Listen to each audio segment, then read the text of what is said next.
guys, ngasidi Manipuri style chicken curry kamain thongi haidu yengminasi.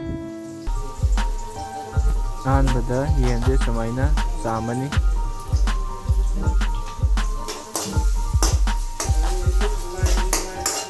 Tilause sumaina ngaubu haurani thau hapaga. Ngak ledaga tanam sumaina hapirani. Sigi ngak leibaga kano amuk hapini sing amuk aduga amuk matam khara amuk ngaurani khara brown oisilukpa matam saisida sa nong amuk hapani sumaina hapiba.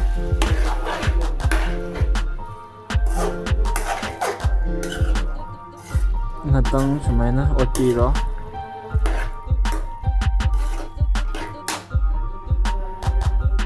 Ngawasidi gas adum low flame natrasu dum khara kalasu dum yara.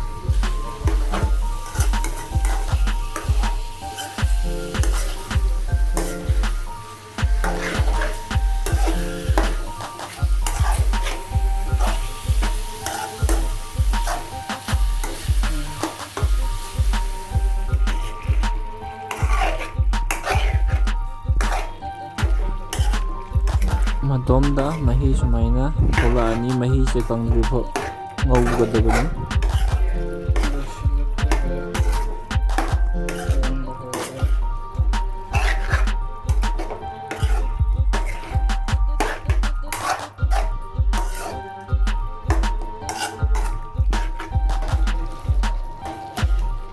Aluga kamen asinbaga hape haujiki alusidi kona mahiga hapakanda mulangadobani adubu hajikdagi dum hape thumsina sumaina chang amada saidi sasegi matungina namduba changda thakpira.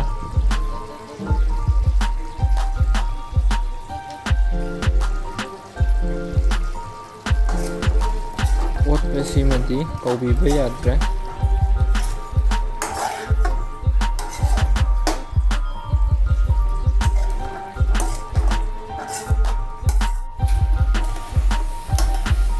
Dagi macu dagi sa maroi gumba khara dum haura.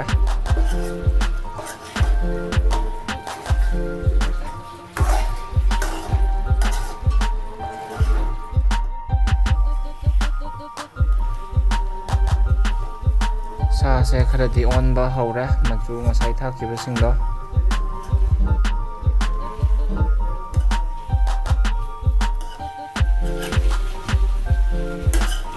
Mo ngatang minute khara ngaurabagi matungda sumaina tarani.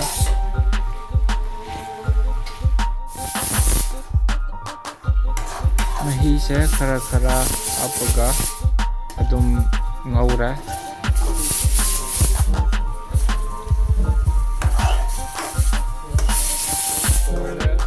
Sumaina sum ngobiro mai adum khara kalan biraga dan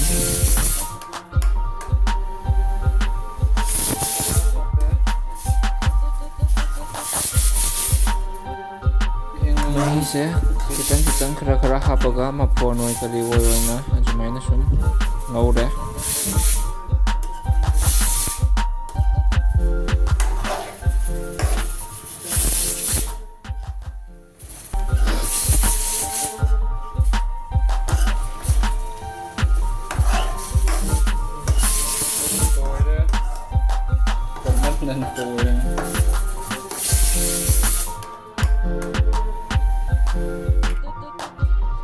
Padigom khara thaaga adum odla.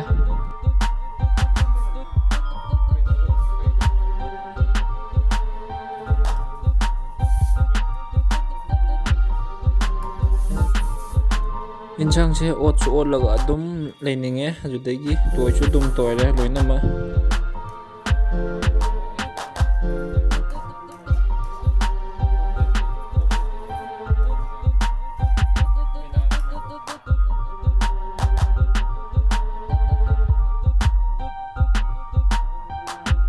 Padigom thae aduga nga olani finishing osile.